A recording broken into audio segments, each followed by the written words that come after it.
And we are live. Welcome to Hacker Dojo Lightning Talks. Welcome, welcome, welcome. Hackers, developers, entrepreneurs. Today's theme is startups. So hopefully you got a startup and you got your name on the board because I want to hear what you have. All right, with that said, drop this. With that said, what do we have? Oh, if you are a first-time visitor or a guest, make sure you guys get yourself a name badge at the front desk. Print one out, please, so we know who you are. Hacker Dojo is a community of engineers, artists, scientists, activists, entrepreneurs, and other creative people centered around a co-working social facility. Memberships, we're a nonprofit organization, so if you would like to sign up and be a member, keep in mind it is tax deductible, so that will help you guys out with that. You guys can sign up at hackerdojo.org, and if you guys want a high desk, there are a couple high desks available. There's still two, right, Kenna? One. There's one. There's only one available now. Wow. They're going like hotcakes.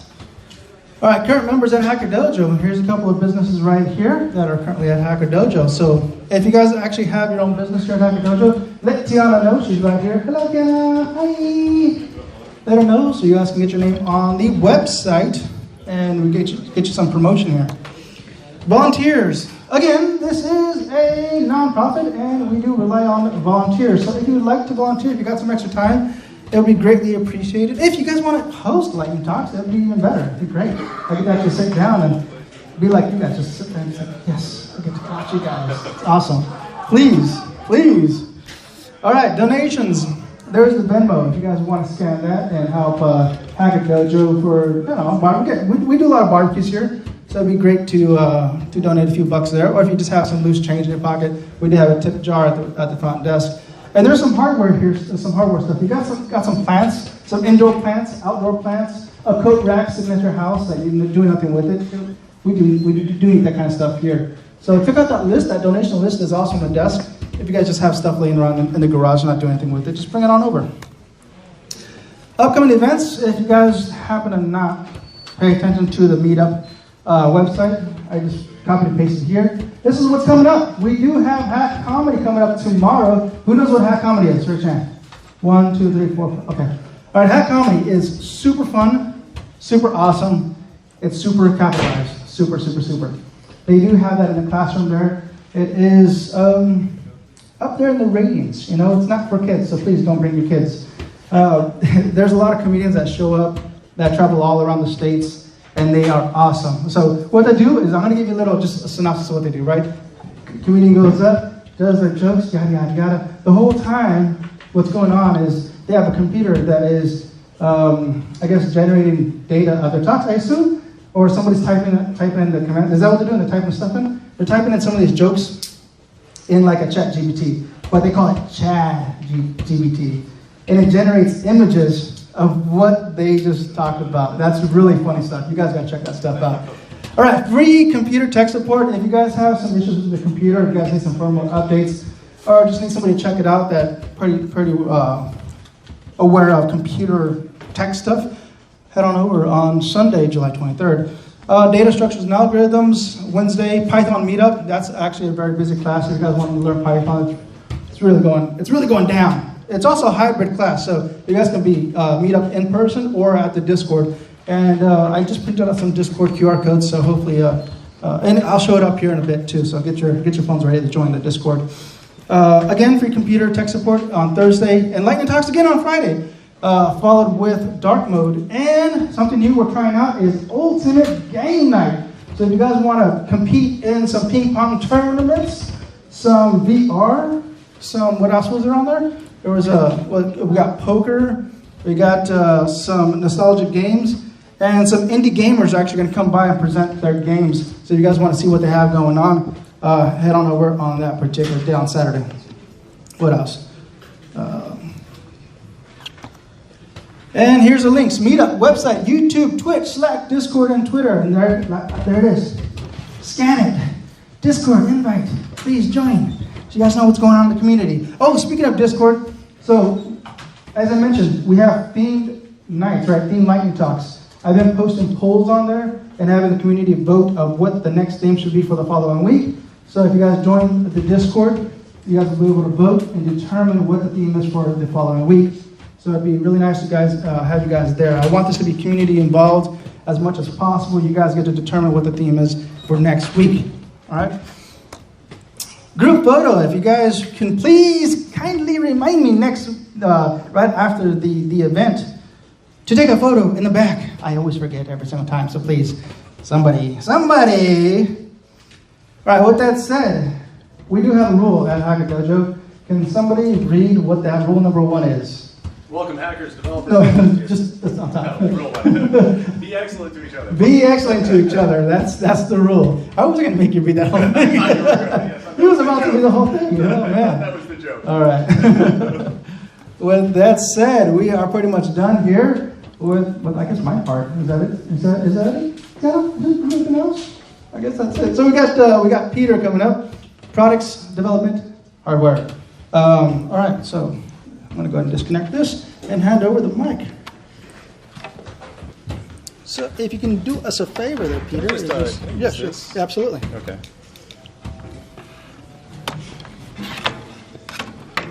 Let me just put this right over here.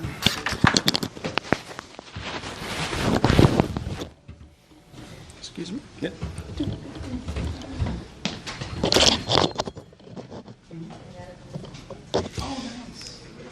Well, hello all.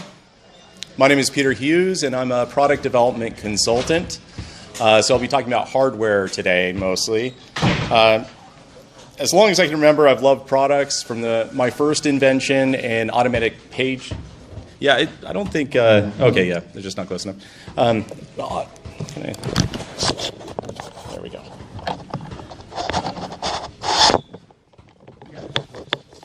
Yeah. Okay. Yeah. So.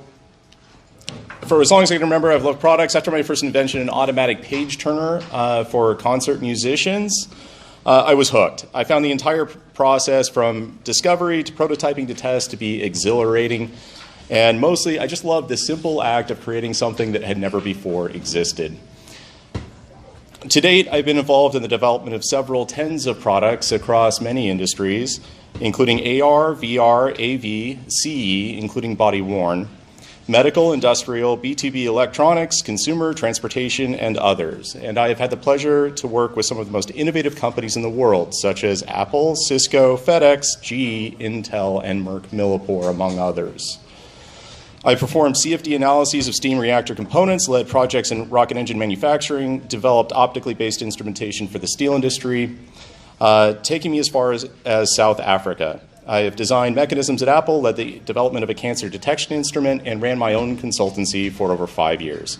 I've also formed multiple product-centric startups, developing a standing all-terrain vehicle, a paint roller cleaner, an educational construction set, and a motorcycle tow apparatus. I'd like to spend my time chatting with you today by sharing some lessons that I've learned in my 20 years of industry experience. First of all, put intellectual property first, and this cannot be overstated. Just look at how the FDM 3D printer market exploded with options as soon as the Stratasys patents ran out. The last thing you want to do is to put your blood, sweat, tears, and money into developing an unlaunchable product because someone else got wind of what you were doing and decided to patent your intellectual property. Number 2, bring marketing in early or be faced with unpleasant discoveries. Features will have been missed, unnecessary features will have been added, or the market size may have been wildly misestimated. Investors will be disappointed, potential customers will be lost, and team confidence will suffer. Avoid these mishaps by properly allocating budget to your marketing efforts early in the process. Watch out for feature creep, number 3. Do you really need that additional feature for the current launch, or could this be something that makes it into your Gen 2 product or your next model? You need to be able to recognize good enough when you see it. Then, you must have the discipline to launch and to proceed to the next development efforts. 4, take yourself seriously. What you are doing is hard. You will fail over and over. Each time you stand up and dust yourself off, fearlessly consider what your project actually needs and update your plan. Plan for your long-term success. Once your first product is released, how long will it take for you to release your next model or the successor to your first? You must believe in the adequacy of your product roadmap if you are to convince yourself, your investors, your colleagues, and your customers that you are charting a path to success. 5, last but not least, don't wait too long for hardware. Hardware can often lag, but if it lags too long, you may encounter a delay that pushes out launch or can cause you to lose your investment. Your need for dev kits is expanded. Do you really want to build tens of dev kits, spaghetti mock-ups, which may or may not replicate the performance of the form factor device, or is now a good time to spin a custom PCBA? You will also need to select from a range of refinement levels, such as form factor versus integration and rigid flex versus rigid PCB with COTS flexes. What will you share with business development, marketing, and your investors? Typically, at least a basic prototyped enclosure is beneficial. Depending on the state of development, it is also often a good idea to bake in at least some level of human factors, industrial, and graphic design. If basic mechanical functionality is sufficient at this stage, you will still have some important decisions to make. What environmental, ingress protection, and fire and general safety will you need to meet? If medical, does your product need to withstand the autoclave process? What other requirements, such as aesthetic, strength, chemical compatibility, and tolerances, must your material selections enable? What CAD system or systems will you use, keeping in mind that they can vary widely in terms of collaboration, cost, and advanced functionality, including FEA and Class A surfacing? You playing me off? Yep. That's the sound. That's it? Oh, God, I had so much more. I didn't even get to the meat of it. Can I sign up again and finish up? What was it? Can I sign up again and finish up? No, that's it. That's pretty much it, yeah. Okay. Unfortunately, any questions real quick? Any questions? We do have questions. Peter, here you go. Yeah, sorry, I found out about this opportunity last night, guys, so anyway. One question, I'm just wondering how far did you get through? Oh, I have 4 cards left. Out of how many? 16. Oh, okay. You did pretty good. Yeah. Yeah, all right. Okay, questions? Okay, here you go. Do you actually have a startup going at the moment? So I don't currently have a startup. You know, I've had a number of them. The one that got the furthest was the motorcycle tow apparatus. I actually got the head of programs for all of Polaris. So he was bringing up all the motorcycles, all the ATVs. Concurrently, he was the program manager. I got him as my VP of engineering. I had a rock star marketing person out of New York who had her own design firm, 20-plus people design firm.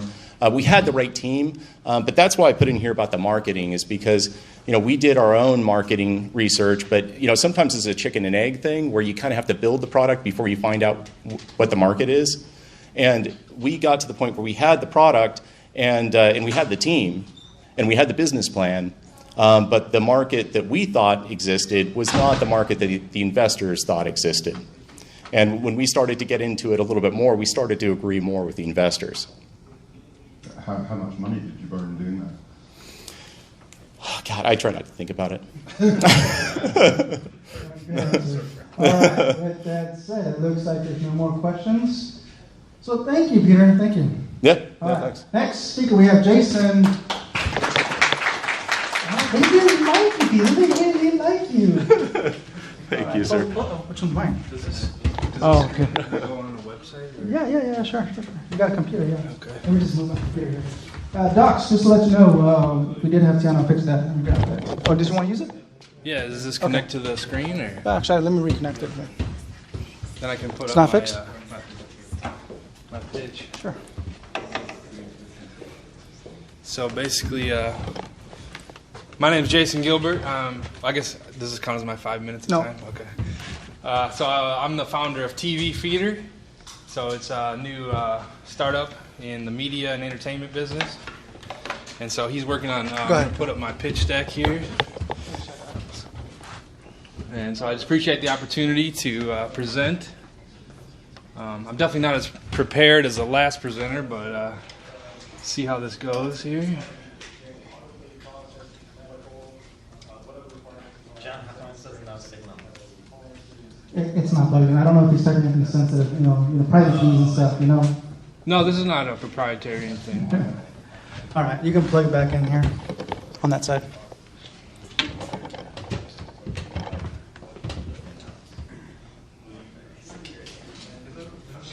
Okay, so that's my pitch deck. And then I have a product demo on YouTube.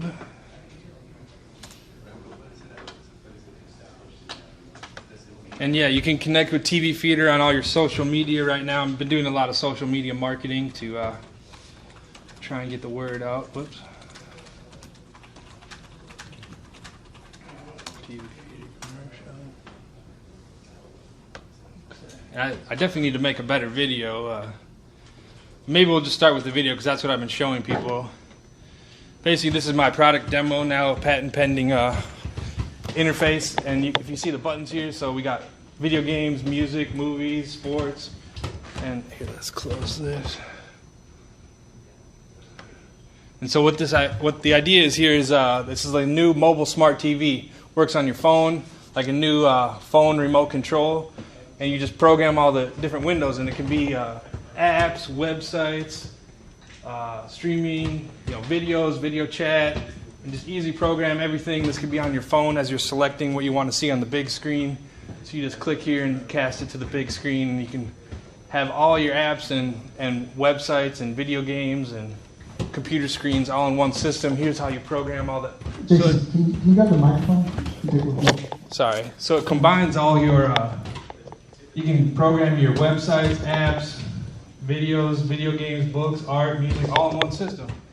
And so I'm looking for like a graphic designer to help me make the icons a little bit better. Also, anyone that's interested in like back-end infrastructure. Basically, I want to create like a whole new blockchain streaming infrastructure that will have the internet run on renewable energy through blockchain technology. Data centers are energy inefficient. Here's showing like the scheduling system. We can connect Eventbrite, Meetup, all your appointments, all your video chats, schedule everything, just like TV, just changing your website, changing your apps, just like you're changing the TV channel. And as soon as the time comes up, that window pops up, just like TV, but it's combining phones, computers, and TVs into one system. So basically everything will just be a mobile smart TV. That's the idea. And so this is kind of my initial product demonstration. I don't know how much time is left. Why don't I go to the pitch deck? The counter is right there on the table, so you can see your time later. Got about 3 minutes. Okay. So yeah, I've been showing a lot of people my product demonstration. Let's give a go at my pitch here. Oops. How do I go to full screen here? Present. 3 dots and then present. Oh, thank you. Thank you. Okay, so this is actually the first time I've done my pitch deck, so let's give this a go. So, TV Feeder, the telecommunications platform of the future. My name is Jason Gilbert. Please contact TV Feeder on all your social media. So what we're trying to do is we look at Netflix, Hulu, Disney Plus. They all have millions of users. There's millions of people that watch TV. The market validation is already there. The problem is they're on different apps. Netflix, Hulu, Disney. What TV Feeder can do is combine them all into one, just like the classic TV. You should be able to just switch Netflix, Hulu, Disney. Currently, there's not really a good solution to do that. There are some other like smart TV apps that are trying to do this, but with my system, that's the benefit. Is it's just like buttons. You just change the channel. So this is the market validation. We're going to connect it to the internet.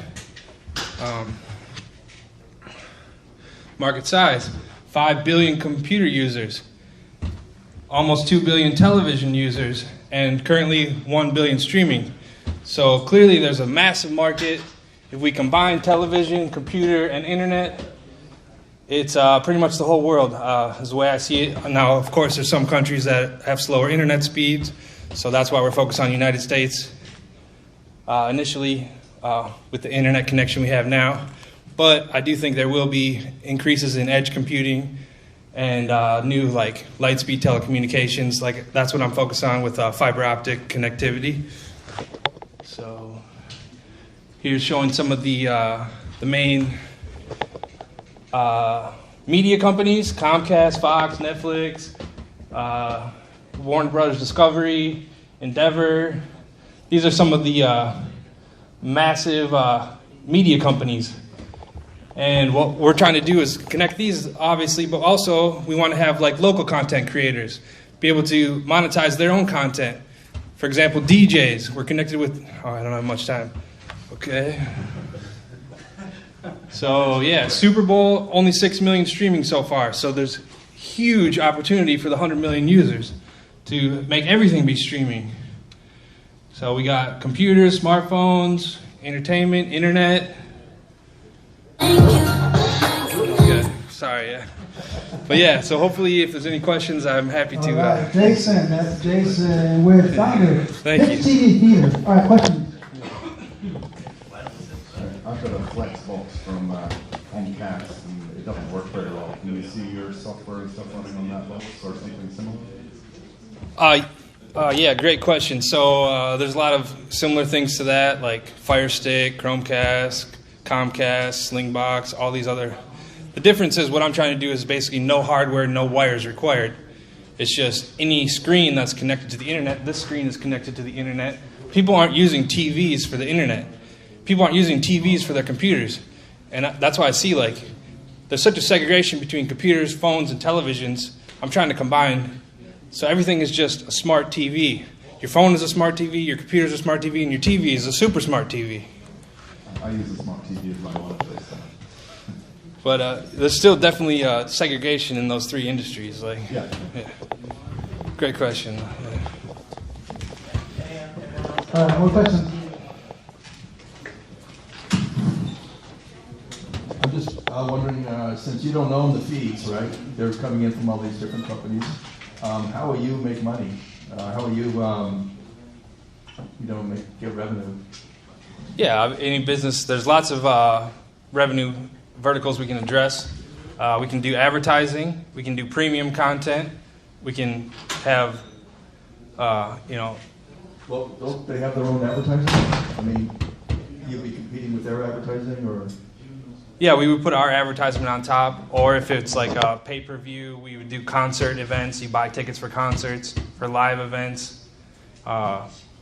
Basically, we also don't have to worry about licensing the content. We don't have to be a standalone streaming service to compete with those. We can just connect, so you can keep your current streaming service, and we're just a smart TV. You just keep whatever apps and programs that you're already signed up for, and you can connect them all to the TV feeder system so that you can easily switch everything. So we don't even have to worry about licensing content. And in the future, we will have our own like live channels and licensing and on-demand content that we do license. But for now, you can just keep what you have. Yeah. Any more questions? All right. Oh, one more. I was just wondering, can I do something like buy a channel from you for this? And is that how you're going to be able to pay for some of it? I'm not understanding buy a channel. So basically you're saying your stuff, you're going to be able to click around channels like a TV. So can I buy a channel from you on this platform and put my own stuff on there? Yeah, that's definitely what we want to do too, is basically make everybody have the opportunity to be their own TV channel, especially like artists, musicians, video, photographers, people that do create content. They post on social media, and there's not really you could become your own TV channel just like people do on YouTube. Like that's probably the most common way is people do on YouTube. But we can connect to YouTube with all the other apps and websites also. So you would connect like YouTube live streaming and Twitch to your product? Yeah, and you can switch back and forth just like you're switching the TV channel. Yeah. And or have them at the same time is also. That's actually really cool. Yeah. All right, thank you, Jason. Thank you. I appreciate it. Yes. We got James coming up. James, solving tornadoes. This start? Yeah. Okay. Turn it, like tornadoes. Like those kind of tornadoes? I don't know how should I turn this Oh off. yeah, no, I got it. Oh, sorry. Totally. Here, hold this. Got this here. Oopsie. What was that? Oh.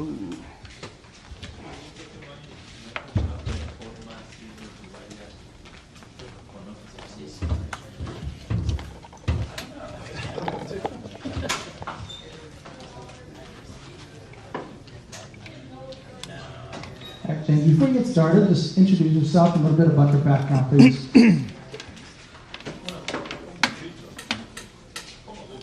Oops. That's not what I want.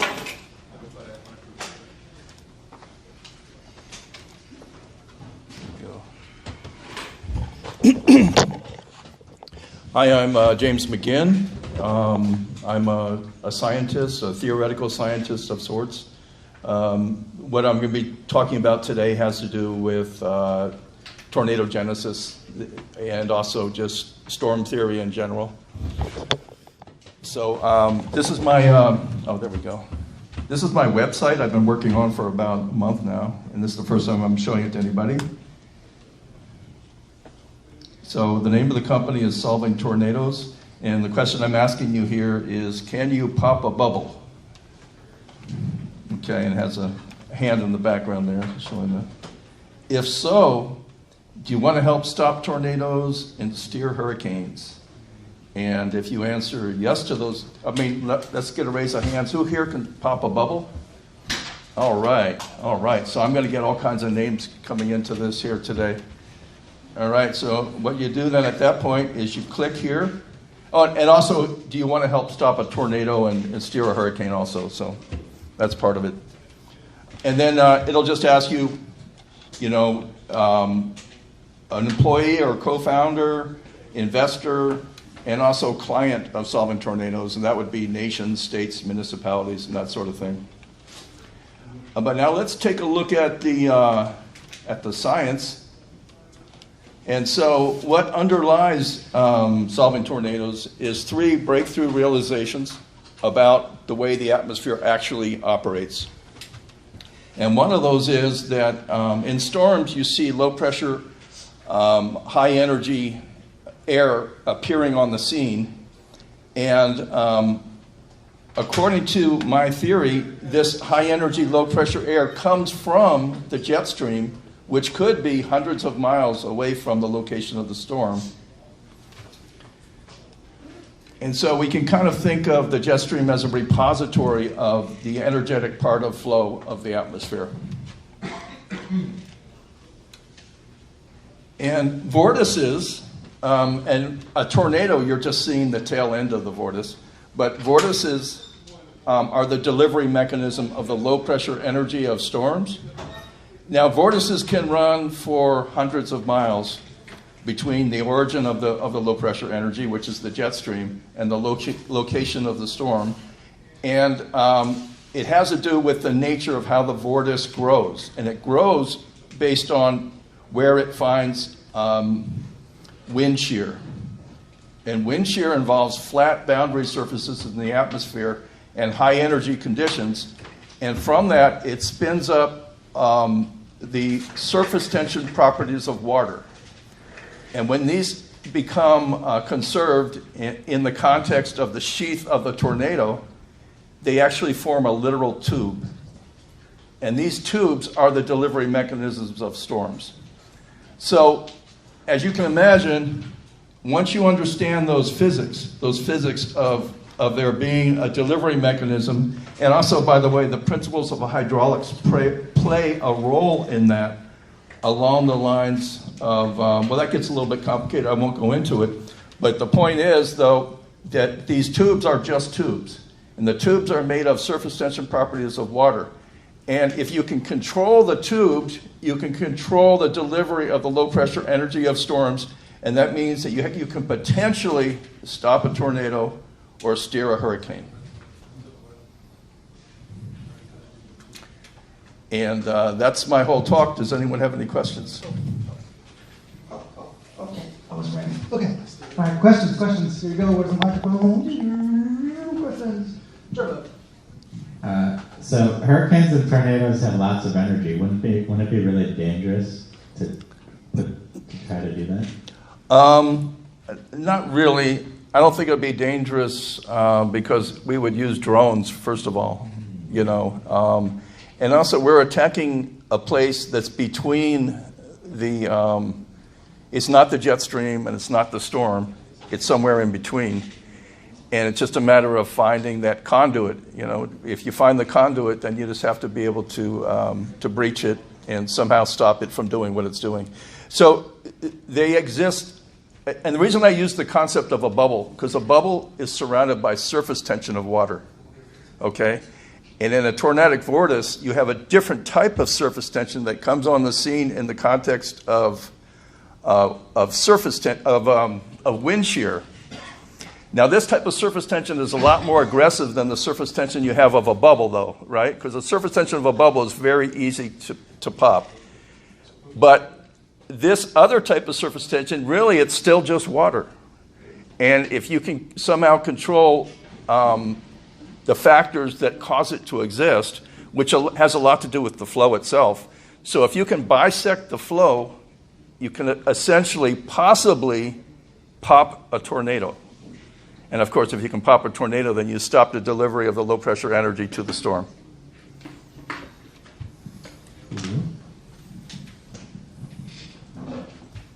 Hey, thank you.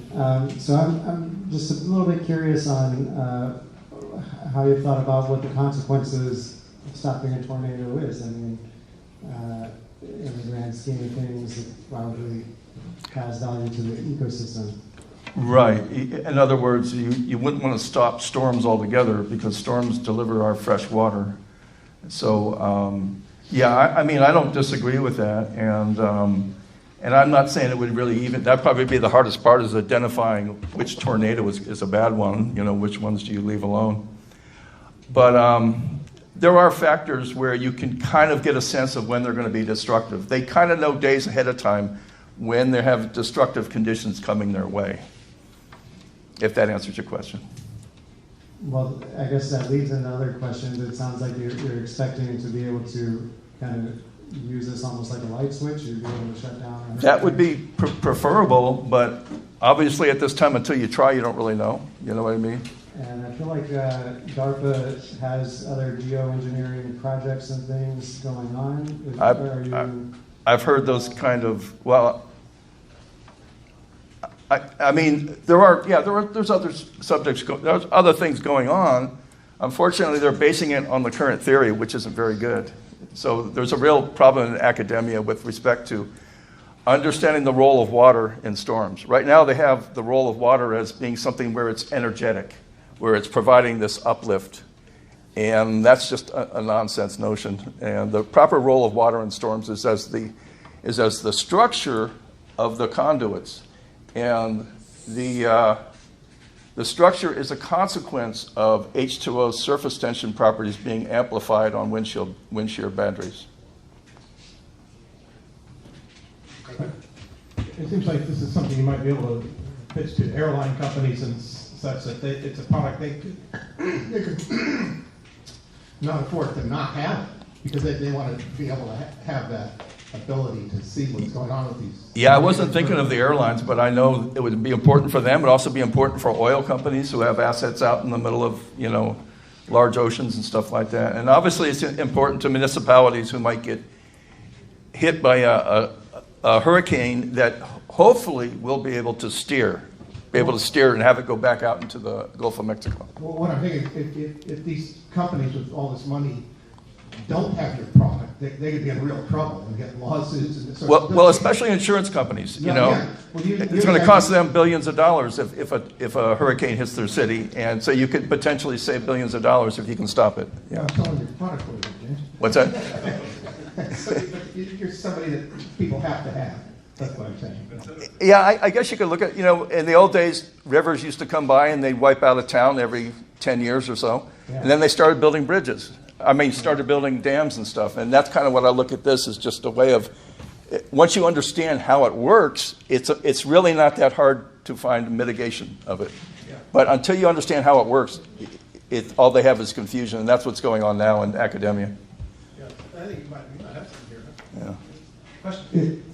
So instead of dispersing, why not using it as an open dynamo, like sending a micro dynamo, generating energy generating small dynamo like structures inside and generate. It's funny you ask that, because a guy that Peter Thiel invested in, he's up in Canada, and his plan is to create a tornado and then use it as a source of energy. I think it's absurd. It doesn't really make any sense at all. And not only that, but they have this misunderstanding of water's role. They think they actually sold this idea that you're going to be able to put water in a tube and it's going to rise up through the tube and turn a turbine. And Peter Thiel actually gave this guy $1 million for that. So I think it's a completely crazy idea. Yeah. Last question. Yeah. Hi. So, I know it's designed to like stop tornadoes, but are there any other use cases that you think it would be good for as well besides stopping tornadoes?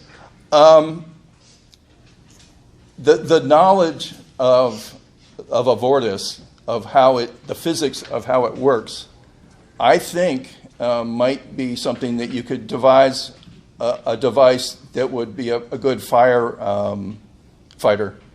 Because one of the problems with fires is you have that really hot, ionic plasma, the flame, and until you get to that, it's hard to stop the fire. Whereas if you had something that worked like a vortex, you could just shoot it right in there. It would just very precisely suck it out. So that's another idea I had, but it depends on a lot of technological developments that I don't really, have a good sense of whether they're realistic or not. Yeah. All right, that's James McGinn with Solving Tornadoes. Thank you. Thank you.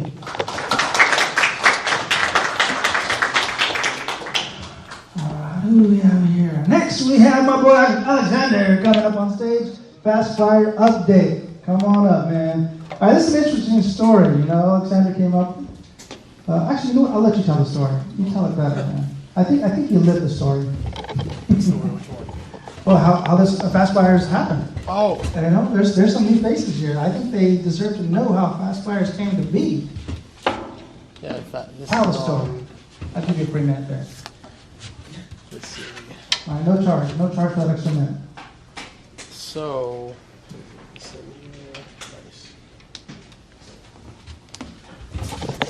hello. Okay. So, I might botch the story on how like it first came about, but all right. This is the old slide. The lack of sleep, right? Right. Okay, we're all there. Great. So, yeah. Hello, I'm Alexander. Fast flyers and the flyering came around when I was trying to get the message out in the community. It's not touching the right points. Also, I've realized when it came to putting up flyers myself, they weren't touching the points that I need to get done. So I will take you through my old problem, and then I'll show you exactly what it is. So how often do you see this, right? Unused TVs, unused community boards, restaurants with old hardware, just not doing work, and even you have a retail space that is cross-selling other retail products. Happens a lot more than we noticed, and more than these business owners actually noticed. So here is Fast Flyers, a modern solution for traditional spaces. Let's get through that. Great. So why Fast Flyers? Small business hustlers thrive off instant gratification and small wins. We're in the day and age when people are moving faster than ever, advertising faster than ever. Well, they want to advertise faster than ever, but they cannot. It's not enabled right now, but unless you use a Google ad or something that is social media based. We're currently experiencing an economic downturn, which means that there's less money to go into big advertising campaigns. AI has enabled billions of people to become self-starters as you know, the wake of ChatGPT and everything else like that. And current advertising solutions are too slow or too expensive for the everyday business owner. Also on the end there, got cut off. But advertising budget only goes to the big guys, right? And when we walk around to the coffee shop and the grocery store and all these other places, we're only seeing the big advertisers, not your everyday local neighbors that also have businesses as well. Get this through. So the vision here, I'm going to take you through the vision and the mission of Fast Flyers. We want to help empower, you could say, push brick and mortar businesses into the digital age. E-waste has another purpose that's going to make you money, and our product is accessible to business owners around the world. Our mission is to bridge the gap between the physical and online spaces. We provide advanced technologies that enable tech We provide advanced technologies that enable old tech to work again, and we have the guidance through AI and machine learning to propel businesses towards success. And we also provide on-demand advertising solution for the hustler and freelance marketers, right? The people on Fiverr that you never know who you're going to pick, but maybe you might pick them if they're in your coffee shop sitting right next to you. So our target and focus, where do we start? Who are we helping? What is our goal? I'm going to go through all these animations. Where do we start? Co-working spaces, coffee shops, conference events, and high-traffic foot locations. These are the spaces that we believe can get the traction that we need to show a great MVP. The people need visibility. The people in this room need visibility. I want to know what everyone's doing in here, and it's not enabled all the time. Locations that need extra revenue.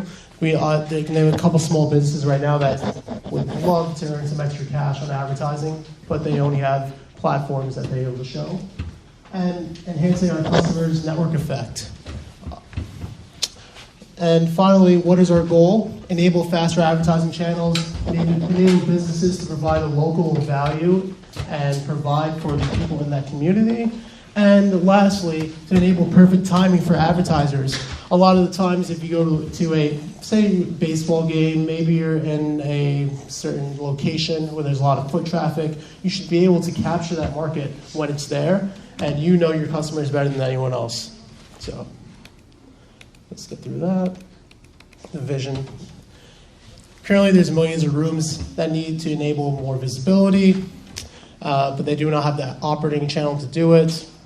So via business improvement district meetings and in-person demonstrations, we're going to onboard willing screen owners. We also want to enable locations with high foot traffic that will advertise, that will take our platform to advertise. Next key factor is understanding how we can add value to the existing screens in the locations. And also enable donations if that location can't take direct payments. And finally, our value prop is faster community knowledge on demand. AI has enabled self-starters to move faster than ever. Our tech is built for people that move fast, and we want to enable those customers to share campaigns on demand when they see that is, that's the time to do it. So all the way through the market, we have a compound annual growth rate of going up 4%. 94,000 locations that exist in San Francisco. That was from SF.gov. Those are 94,000 corner shops, smaller location shops. And we have the hustlers. Now we're in the day and age of Gen Zs that are doing a lot faster work and a lot more side work, so they need that visibility, so let's give it to them. And I think that's going to be me right there for now, but our model, we can get some more dough later. Alexander, thank you with Fast Flyers. That was a fresh update. You did that pretty fast. Oh, yes. All right, we got some questions here. I got to move faster. Yeah, I was just curious if you figured out the cost to business owners who have, parasitic posts on their bulletins or whatever. And then from that, be able to calculate the ROI for them. Oh, wow. Okay. They said the costs to business owners that have. Yeah, you're saying that at the beginning of your speech, you said that they're like, you used a more technical term. I said parasitic. So, someone posts something for a product, a competing product or a competing company or whatever. Right. And I'm wondering if you'd be able to quantify the cost to the business owner of not having your product. Well, I really wish I could, because there's been plenty of times I've sat in a taqueria and I've seen Burger King ads flying across the TV screen. So in the sense that when you cross advertising, competition has food, right?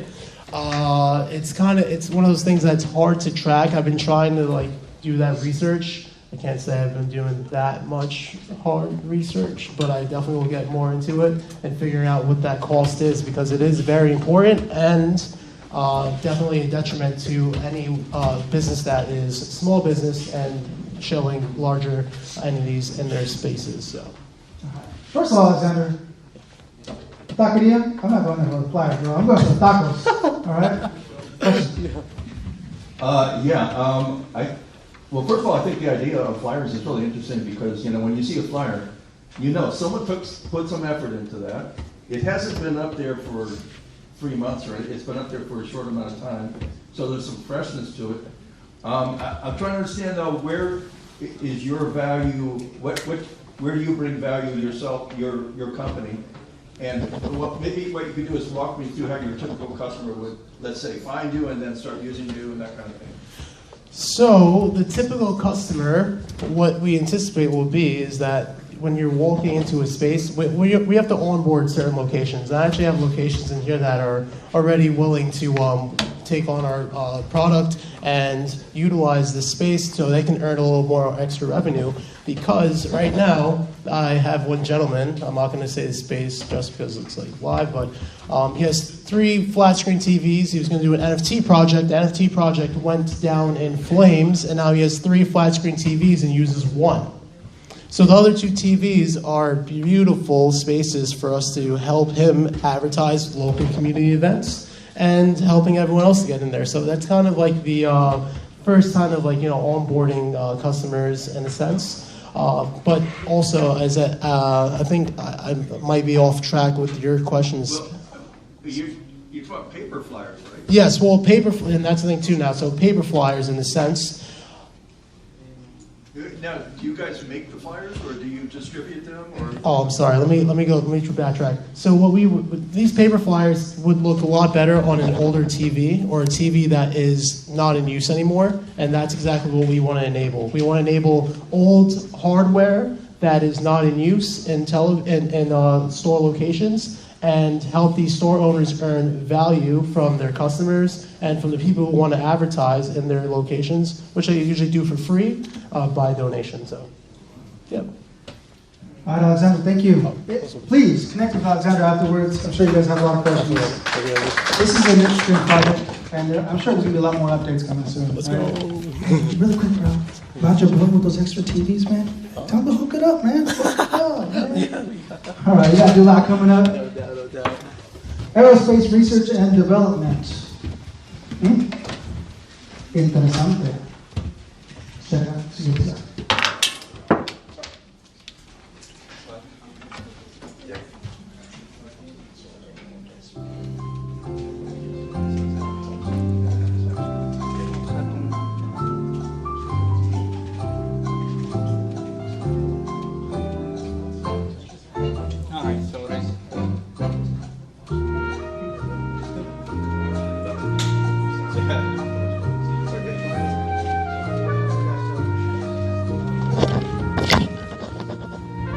Hi, my name is Durad.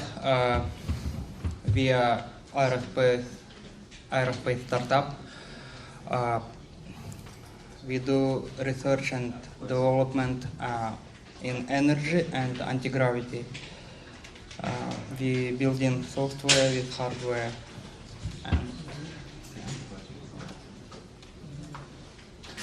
Currently, we build smart charger, smart electrofusion charger, which increase input source 2 times, and yeah. We are testing now with electric cars and with robotics. We have few electric car clients and few companies which do robotics. So we are working with them. Our approach is, instead of converting energy directly, we used energy to create a process like cold fusion, but we called it electrofusion. Yeah.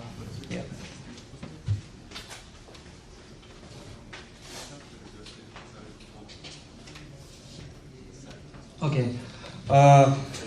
So everybody know that we have little problems everywhere in electric cars, in robotics, and drones. So our goal for now, small, to increase their mileage range of and the main goal is improve future transportation system, to create future transportation systems like from movies, from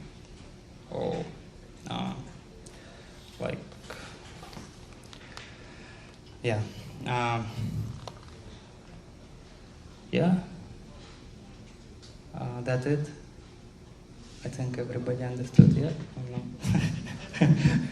All right, that is the lot. Any questions for the lot? Questions? Yeah, I appreciate your presentation. It sounds very interesting. You know, we're switching away from gasoline, and that's the idea you hear in the news anyway. So it sounds like you're trying to do something there. I'm still a little confused, kind of like, if you could maybe elaborate a little bit more on the physics, or are you going to attach a device to the car, or I guess I didn't understand how the physics works. Okay, currently we made a charger box. So you just attach the device, you put the device in trunk, and we made also the adapter for Tesla cars J7072 compact version, which you can connect to the car, close cap, and drive and charge. This is one solution, of us, but so we are working with different kind of engines. We are testing. We do experiments. We are learning about network energy. How much energy does your device store, and do you have patents covering the technology? Oh yes, we have pending patent.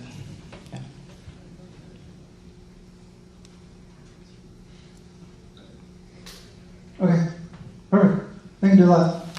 Next we have robot EV charging. Right, so it's your first time up here, right? Yeah. Okay. Do me a favor, just introduce yourself, a little bit about your background, and what you're all about, and if you like talking. I do like to. All right, somebody twisted my arm to come up here, so this is not going to be long. This way. That's my 5 minutes started yet. A little background before we start. Yeah, it's so I'm Kevin Cameron. I'm mostly Scottish. I work in EDA, which is a software tool for chip design. My background includes electronics, particularly power electronics from way back. I started trying to do startups maybe 13, 14 years ago. And I'm more of an inventor than an entrepreneur, which means I've got lots of patents and no money. So the project which we currently have the most traction with is the one that I've listed here, which is robotic EV charging. And I have even less technology than the last speaker. So I'm looking for help at the seed stage, particularly from robotics people. So the idea here is that everybody worries about range anxiety and charging their big Teslas, but most people's trips are very short. 60% of trips are like 6 miles or less. So most people don't really need to charge up that often.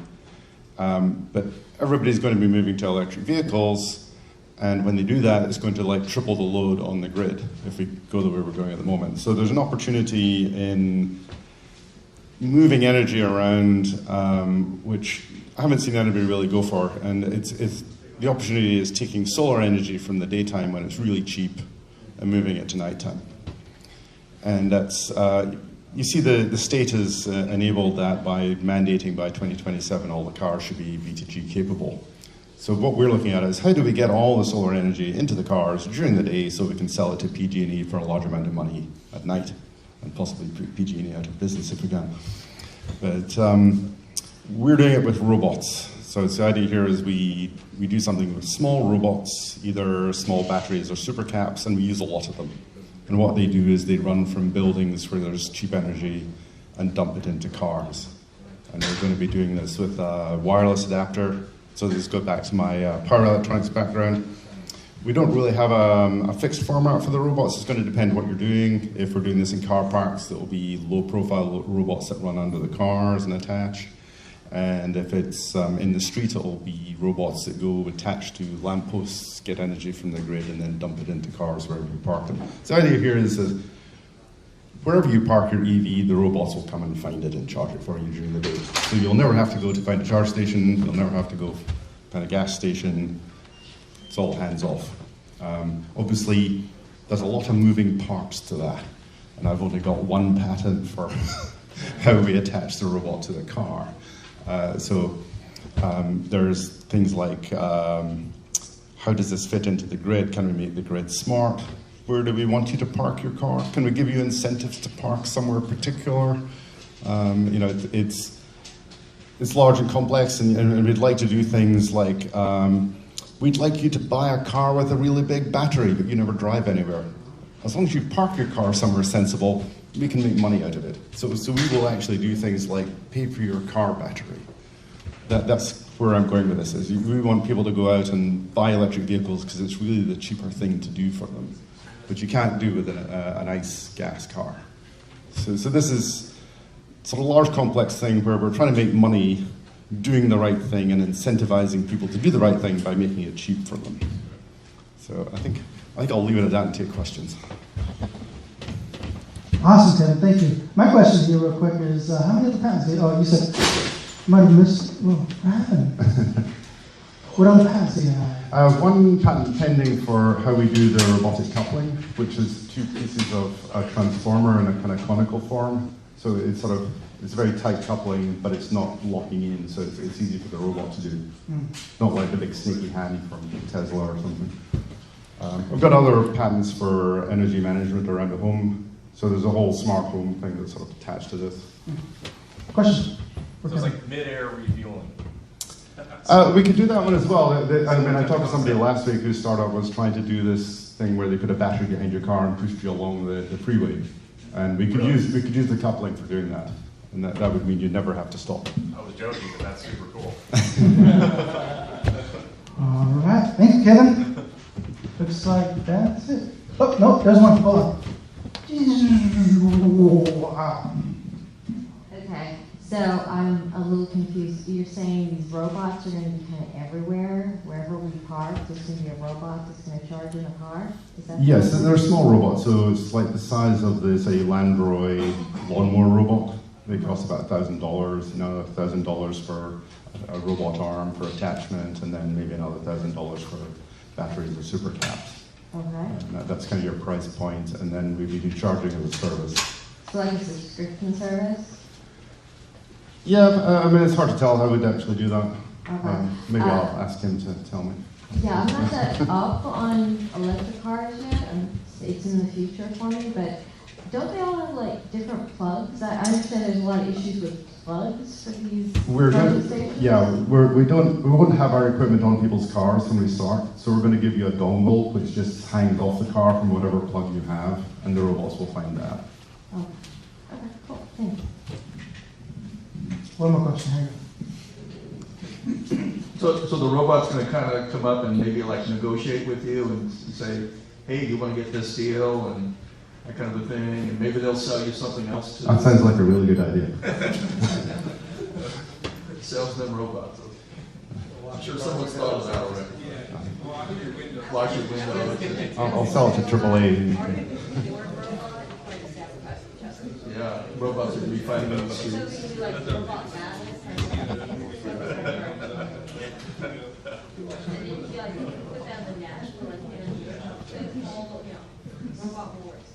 Okay. Any more questions? Looks like that is it.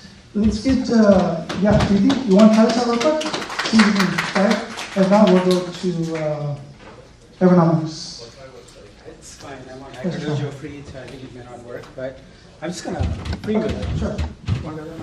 Okay. Background here, and then into percussion whispers. Hello, folks. It's my second time here. Last time I was here, actually just introducing our upcoming, data science workshop. So completely unrelated, but it's good that I'm back here with an actual idea. So my name is Yashish Shroff. I have been working on something really interesting. So any musicians out here? I'm not a great one, but okay, great. Kind of, right? Okay, so I'm kind of in that ballpark, and you could be my first beta user. Okay, so here's what it is, right? If you're learning something new, it's hard, right? It's hard to, like, many of you guys, if I ask for, who's learning deep learning, right? Most of the hands will go up, right?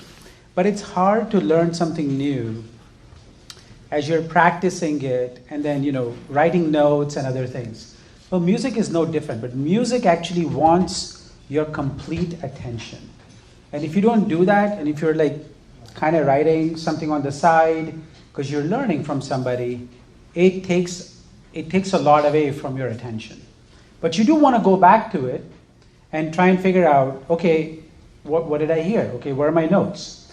So for the past, more than a decade now, I've been, very fortunate to learn from an amazing instructor, right? A percussion instrument called tabla, and you need to focus on the actual learning part. But guess what I'm doing most of the time? I'm actually writing my notes down, right? And guess what the vocabulary on the entire subset of percussion is? So if anybody heard tabla as a percussion instrument? Heard of it? Okay. Anybody heard somebody play? It's got an amazing range. It's phenomenal. But when you break it down, it's like 20 different phrases. They'll cover everything, right? How many phrases do you have in the English language, right? How many words? How many tokens? That's the right language here, right? So this is really an effort to bridge music with language models. In a sense, percussion whispers actually germinated, I guess, birth, because I wanted to marry the amazing capabilities of Whisper AI language model. It covers like 1,000 languages.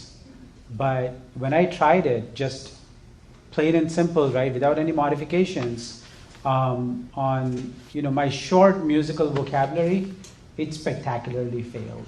Right? It was trying to find that nearest embedding, to some word that has nothing to do with the word door, but it says, oh, you're saying the word door, right? So it completely misses it.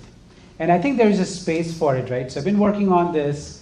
I'm happy to find collaborators in this journey, and I think that's about it. I'll take questions if you have any, but I just wanted to motivate some thoughts here. You said 2 minutes left. All right, questions. You have a question back here? Yes. Yeah. So when you're talking about it, this is still like voice or this is text? Because tabla is supposed to be voice, I guess, and that's what Whisper does. Right. So you can do transcription initially. So the idea is that you're speaking in a natural, sort of way, and you're then, you're then transcribing everything that's said, whether it's in English language or, Hindi, Gujarati, or whatever else it is. But in between, you're actually, putting in the notes of the instrument itself. But even before that, there's a lot of other steps. But the cool part of this is that when you kind of expand this out, when you get that language digitized, when it's spoken instead of written, and then you can actually give it ability to basically do the reverse, right? So text to speech can happen too, but with an instrument. So there's like a lot of stuff that can happen downstream, but yeah, the idea is to transcribe it first. Okay, so like just so that to keep it really simple, the input is still text or like input is audio. Audio, and then that like considers notes as well that you are playing, or that's not the case? It considers notes as well. Yeah. Okay, but in English or like whatever language. Yeah. All right. Any more questions? All right. Yes. Okay. Thanks for your time. Thank you. Our last speaker is No Name Avionics. We got Seattle. It's Seattle. He's coming out. Yeah. Digital wealth management, intellectual contracts, and perpetuity. Perpetuity. Perpetuity. Where's the cable? Where's the cable? Oh. So, Sviet, before you get started, again, we have a lot of new faces here. Just a little bit about your background and who you are and what you do. Yeah. Thank you.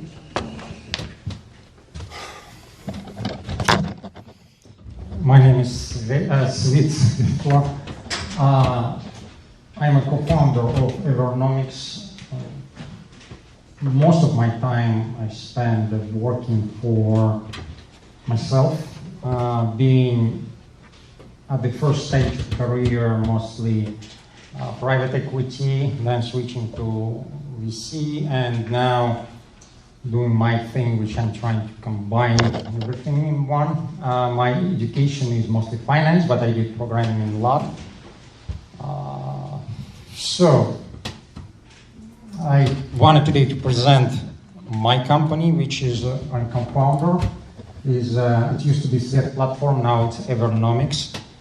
Our motto is to create generational wealth with less than 100K in using digital wealth growth intellectual contracts, which I will try to explain later. So first I will tell you about the company, and then I will tell you about our startup. So our company started with Svet rating, which basically project tracking. Then we progressed to Evernomics. We added to this non-fungible rating. Then we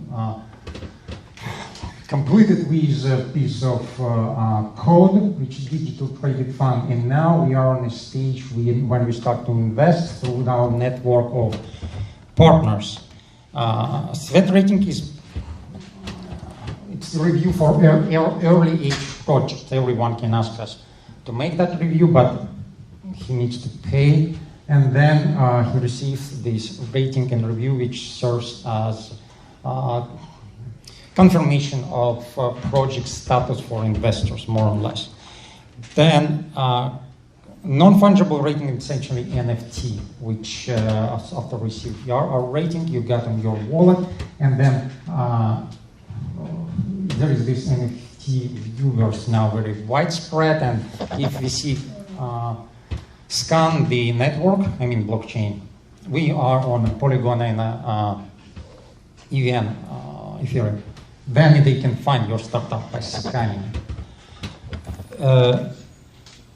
Digitally traded fund is essentially equity traded fund, but with coins. It's the simplest way to enter DeFi. If you don't know what to do, you just buy that basically fund, and then you can sell it. And it's of course smart contracts. No one can touch your money, including us. And as I said, our latest incarnation is a network of mostly angels, some of them VCs. Because we have this rating layer, our VCs looking at startups which they have higher rating, they can send them LOI or just buy their tokens. We act as our organizational form is decentralized, autonomous.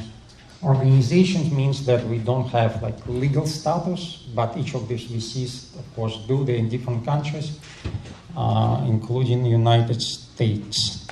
Now, that's our startup. That's what we try to do and sell now to investors. It's all about smart contract managing your wealth literally forever. Of course, no one knows how long civilization exists or even blockchain, but that's best what we can. Best approximation to financial eternity is blockchain. If you wanted to take a chance, you can do that.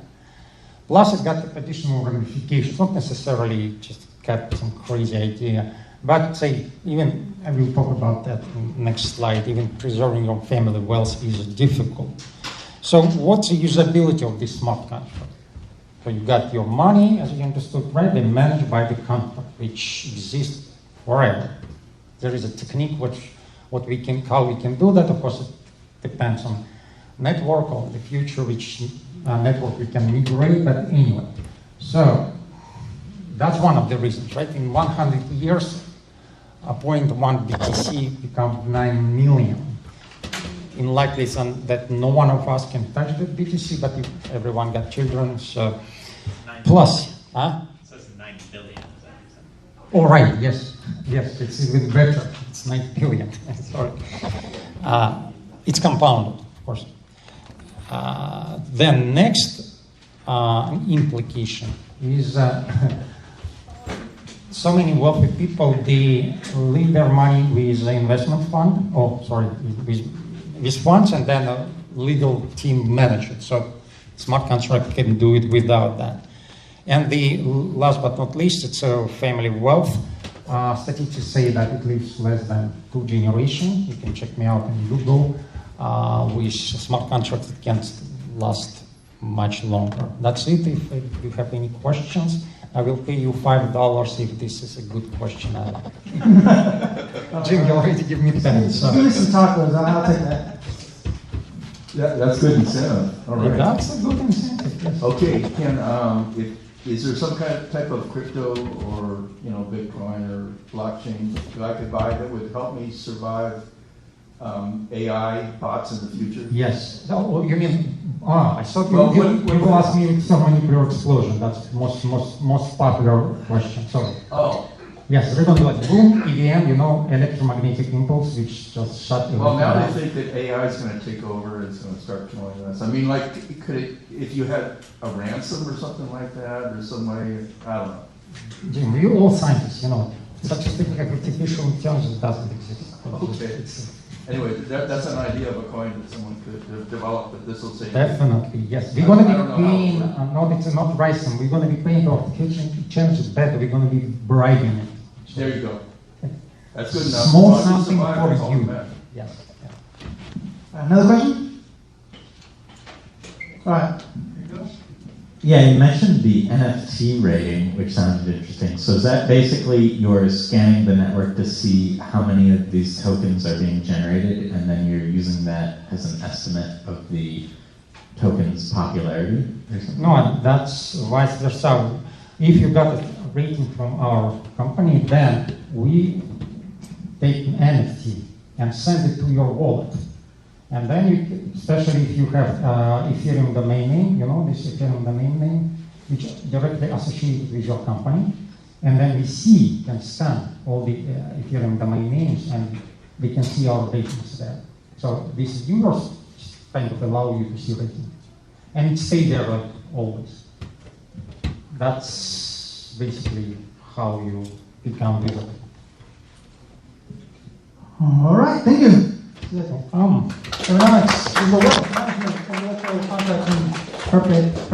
Perpetuity. Perpetuity.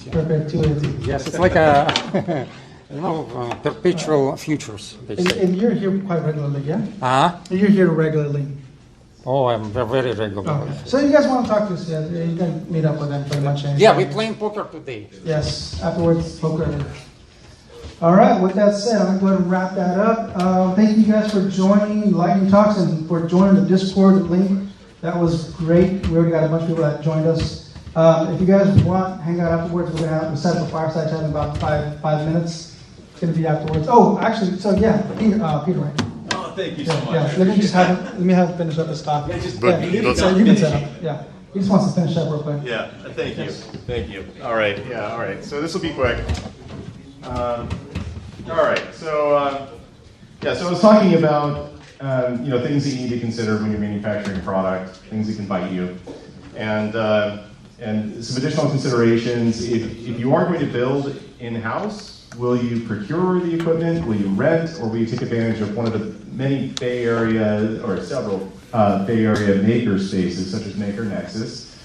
What must you outsource, and to whom do you outsource? And I've seen a lot of companies do this where they decide that they can be the contract manufacturer, and I'm not trying to dissuade you. I mean, the right people, the right team can absolutely do this, but you do need to make a call as to whether or not you are going to be the contract manufacturer running all of the individual factories that make your components, or if you are going to contract with a contract manufacturer who can run your entire supply chain for you. And then the last thing I just wanted to close with is, while the task of bringing a product or service to market may seem daunting at times, fortunately, there are resources available to help you along your path. And lastly, I'd just like to thank Eric Hess, Hacker Dojo, and everyone in attendance for the opportunity to speak with you this evening, and to paraphrase a famous Celtic blessing, may the wind always be at your back, and may the sun shine warm upon your face. Thank you. Yes, all right, thank you. All right, folks, that's a wrap. I'm going to go ahead and end the stream. Thank you guys for watching the stream. Tiana is outside cooking up some dogs, so if you guys want some grub, you guys can grab a plate outside. I'll come back in like five minutes. We're going to get the fireside chat, which is quite, it's a new concept that I'm trying out, so I would appreciate you guys' feedback via Discord, okay? Thank you.